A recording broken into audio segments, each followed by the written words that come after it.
दोस्तों नमस्कार, आप देख रहे हैं सोशल न्यूज़। मैं आपके साथ मोहम्मद अकरम। दोस्तों मैं आपको बताना चाहूँगा, अब एक बार फिर कांग्रेस उन पहलवानों को समर्थन देते हुए नजर आ रही जिनको 28 मई को जंतर मंतर से निकाल फेंक दिया गया था। दिल्ली पुलिस की तरफ से उनका टेंट तक उखाड़ दिया था और कई तस्वीरें आपने देखी होंगी। अब कांग्रेस ये बात कहते हुए नजर आ रही कि हम बड़े से बड़ा वकील प्रोवाइड करेंगे, क्योंकि दिल्ली पुलिस ने एफआईआर दर्ज की है इन पहलवानों के खिलाफ। उस एफआईआर पे भी बात करना चाहूँगा।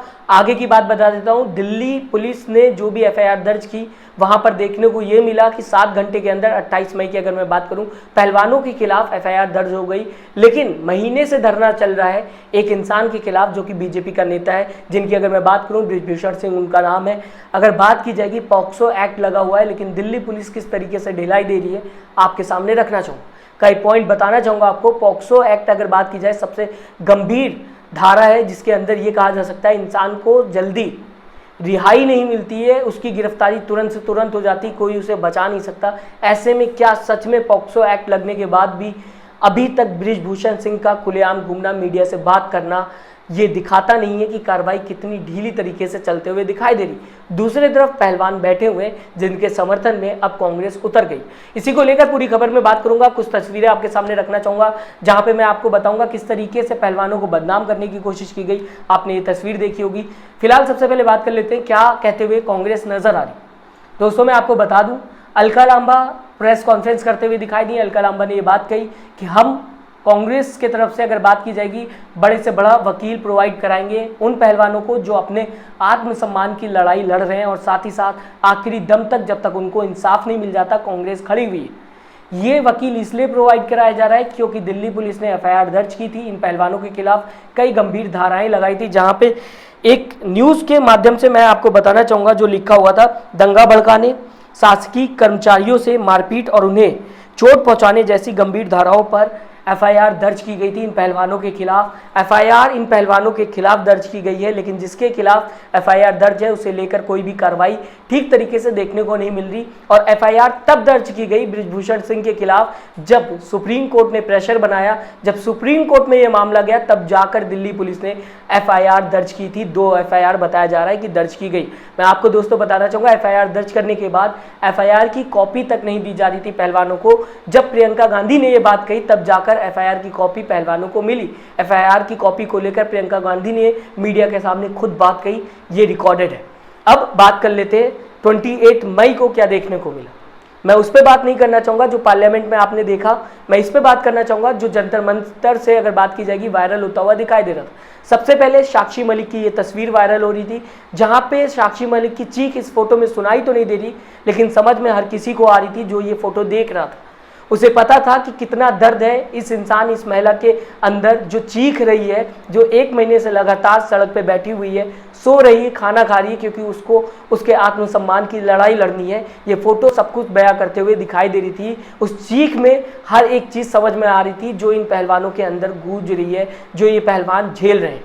इसके बाद दूसरी तस्वीर अगर बात की जाए, जहाँ पे संगीता फोगाट झंडे को लेकर, तिरंगे को लेकर पुलिस वाले जब उनको खींच रहे थे तो गले से लगा रखा है, उस झंडे को छोड़ना नहीं चाहती। समझिएगा झंडे के लिए प्रेम और साथ ही साथ एक भरोसा कि मुझे अपने भारत के अंदर इंसाफ मिलेगा, इस तस्वीर में देखने को मिल रहा है। इसके बाद विनेश फोगाट की एक तस्वीर वायरल हुई थी, जहां पर विनेश फोगाट देख सकते हैं आप, पुलिस वाले खींचते हुए दिखाई दे रहे हैं। पुलिस वालों ने पकड़ा हुआ है, लेकिन वो बढ़ते हुए आगे दिखाई दे रही हैं। जो उनका आंदोलन है, जो उनका प्रोटेस्ट है, उसे लेकर वो अभी भी झुकने को तैयार नहीं है। इस तस्वीर में आप देख सकते हैं कई तस्वीरें वायरल हो रही थी, लेकिन इस बीच आर्टिफिशियल इंटेलिजेंस के थ्रू एक तस्वीर सामने लाने की कोशिश की गई, जहां पर ये सारी तस्वीरों को फीका करने की कोशिश की जा रही थी, जो अभी मैंने आपको दिखाया। इस तस्वीर में देखिए आप, पहलवान मुस्कुराते हुए बस के अंदर दिखाई दे रहे हैं। ये तस्वीर सीधी सीधी पोस्ट कर दी गई थी। इसको देखने के बाद कुछ कहने की ज़रूरत नहीं है, क्योंकि आप सोच रहे होंगे अगर बात की जाए इस फोटो की, इस फोटो में पहलवान मुस्कुरा रहे हैं और सोचिएगा इससे पहले जो मैंने आपको तस्वीर दिखाई उसमें काफ़ी ज़्यादा परेशान है वो पहलवान जो इस तस्वीर में मुस्कुरा रहे हैं। अब आपको बता दूं, आर्टिफिशियल इंटेलिजेंस के माध्यम से ये तस्वीर बनाई गई है, जहां पर ओरिजिनल तस्वीर ये है, जहां पर परेशान बस के अंदर बैठे हुए थे पहलवान विनेश फोगाट और साथ ही साथ संगीता फोगाट बैठी हुई हैं। उनके चेहरे पे स्माइल लाई गई है और साथ ही साथ पूरी तरीके से एडिटेड फोटो ये जो है ये वायरल की गई है। तस्वीरों में अगर बात की जाएगी जो भी दिखाया जा रहा है वो फेक है, ये न्यूज़ ऑर्गेनाइजेशन भी लिखते हुए दिखाई दिए हैं। अब आप समझिएगा किस तरीके से बदनाम करने की कोशिश की गई पहलवानों। अब आपके सामने बताना चाहूँगा दोस्तों, बृजभूषण सिंह के ऊपर पॉक्सो एक्ट लगा हुआ है, जो एक्ट सबसे ज़्यादा गंभीर एक्ट होता है। अगर बात की जाएगी, कुछ पॉइंट मैंने लिखा हुआ है जो आपके सामने पढ़ के बताना चाहूँगा। पॉक्सो एक्ट में तुरंत गिरफ्तारी की जाती है, नाबालिग के साथ जो भी सेक्सुअल हैरेसमेंट करता है उसके तहत पॉक्सो एक्ट लगाया जाता है और इस इंसान की गिरफ्तारी तुरंत से तुरंत की जाती है। अब आप समझिएगा, जिस इंसान की गिरफ्तारी तुरंत होनी चाहिए थी वो आज खुलेआम घूम रहा है, मीडिया से बात कर रहा है, साथ ही साथ जब नए संसद का उद्घाटन हो रहा था वहां पे भी तस्वीर खिंचवाते हुए दिखाई दे रहा है। क्या सच में कार्रवाई हो रही? आप बताइए, आप सोचिए, आपके सामने तस्वीर है। बताया मैंने आपको पॉक्सो एक्ट कितना ज़्यादा खतरनाक एक्ट है। कार्रवाई की मैं बात कर रहा हूँ, लगातार ये बताया जा रहा है पहलवानों की तरफ से कि कार्रवाई हो। अभी आरोप सिद्ध नहीं हुआ है, कौन आरोपी है कौन नहीं है ये तो जांच में पता चलेगा, लेकिन जांच में जिस तरीके से ढिलाई देखने को मिल रही है, मैं बृजभूषण सिंह को भी कुछ नहीं कहना चाहूँगा, क्योंकि ये ढिलाई प्रशासन की तरफ से देखने को मिल रही है, दिल्ली पुलिस की तरफ से देखने को मिल रही है। दिल्ली पुलिस पॉक्सो एक्ट लगने के बाद भी बृजभूषण सिंह को लेकर कोई भी ठीक तरीके से जांच नहीं कर रही, जैसा कि न्यूज़ ऑर्गेनाइजेशन दोस्तों बताते हुए नजर आ रहे हैं कि पॉक्सो एक्ट इतना ज़्यादा खतरनाक एक्ट है कि जिसके ऊपर लग जाए उसकी गिरफ्तारी तुरंत से तुरंत होती है। पुलिस बेल तक नहीं दे सकती, कोई भी प्रेशर लगा ले, चाहे जितना भी ताकत लगा ले, बेल नहीं मिलती उस इंसान को जिसके ऊपर पॉक्सो एक्ट लगा होता है, जो कि बृजभूषण सिंह के ऊपर लगा हुआ है। वो भी सुप्रीम कोर्ट ने जब प्रेशर बनाया तब जाके ये देखने को मिला। इसके बाद मैं आपको बता दूं, सबसे पहले उस इंसान को गिरफ्तार किया जाता है। एक पॉइंट ये भी है जहां पर बताया गया है कि जिसके ऊपर पॉक्सो एक्ट लग जाए उसे सबसे पहले गिरफ्तार किया जाता है। इसके बाद मैं आपको दोस्तों बताना चाहूंगा, गिरफ्तारी से कोई रोक नहीं सकता उस इंसान को अगर पॉक्सो एक्ट लगा हुआ है। आखिर में मैं आपको बताना चाहूंगा, बृजभूषण सिंह की अगर बात की जाए, हर जगह अलग अलग तरीके से बताया गया है। दोस्तों इनके भूतकाल की अगर बात की जाएगी तो कई गंभीर केसेस इनके ऊपर लगे हुए हैं, कई जगह 40 से ऊपर बताया जा रहा है, कई जगह 30 के ऊपर बताया जा रहा है। ये केसेस बृजभूषण सिंह के ऊपर लगे हुए हैं, ये खुद न्यूज ऑर्गेनाइजेशन बताते हुए नजर आ रही है। और अब पॉक्सो एक्ट भी लग चुका है। क्या सच में कार्रवाई हो रही है? फिलहाल मैं आपको दोस्तों बताना चाहूंगा अलका लांबा क्या कहते हुए नजर आई। अलका लांबा की ये वीडियो सुन लीजिए, समझ लीजिए क्या कहते हुए अलका लांबा दिखाई दे रही है, यानी कि कांग्रेस कहते हुए दिखाई दे रही है, क्योंकि अलका लांबा तो एक माध्यम। हम पूरे अपने बहादुर खिलाड़ियों को कहेंगे, हिम्मत मत हारिए।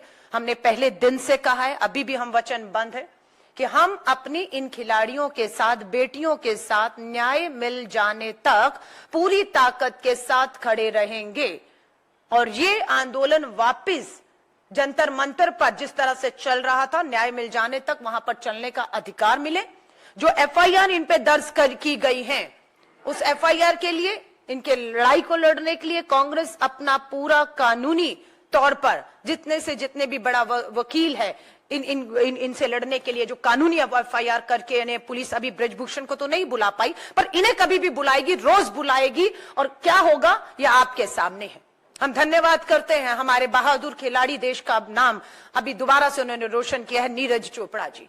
उन्होंने भी ट्वीट किया, प्रधानमंत्री जी ने जरूर देखा होगा कि नीरज चोपड़ा भी कल की तस्वीरों को देखकर शर्मसार हुए हैं और उन्होंने खुद कहा है, मैं दुख व्यक्त करता हूं कि इस तरह की तस्वीरें एक खिलाड़ी को देखनी पड़ रही। दोस्तों अगर बात की जाएगी कांग्रेस की, तो कांग्रेस लगातार इस लड़ाई में उन पहलवानों का साथ देते हुए नजर आ रही जो जंतर मंतर पे महीना भर से ऊपर हो गया, अपने लड़ाई को लेकर बैठे हुए हैं। चाहे बारिश आ जाए, चाहे वहाँ पर लाइट हो, चाहे ना हो, कई तरीके की प्रॉब्लम देख रहे हैं, लेकिन अपनी लड़ाई में लगातार आगे बढ़ते हुए दिखाई दे रहे हैं। अभी भी पहलवान रुके नहीं। साक्षी मलिक ने एक वीडियो के माध्यम से बताने की कोशिश की कि हम अपनी लड़ाई को लेकर रणनीति बना रहे हैं, अभी आगे हम बताएंगे आपको कि किस तरीके से काम करना है। इस वीडियो का बनाने का माध्यम सिर्फ यही है कि जो हमारे समर्थक हैं, जो अभी भी कहीं कहीं रुके हुए हैं, गुरुद्वारे में हमारा वेट कर रहे हैं, तो उनको हम ये बताना चाहते हैं कि आज का पूरा दिन हम आगे आंदोलन कैसे चलेगा उसकी रूपरेखा बनाने में लगे हुए थे। हम पीछे नहीं हटे हैं, आंदोलन जारी रहेगा और जो भी होगा वो हम आपको जल्द ही बता देंगे। आप लोग ऐसे ही समर्थन बनाए रखो। पूरी खबर को आप किस तरीके से समझते हैं, आपके माइंड में क्या आता है इस खबर को देखने के बाद, हमें कमेंट बॉक्स में आके जरूर बताएं। चैनल को सब्सक्राइब करिएगा, लाइक का बटन दबाना ना भूलिएगा। अपना ख्याल रखिएगा। नमस्कार। चैनल को लाइक, शेयर एंड सब्सक्राइब करें और बेल आइकन दबाना ना भूलें।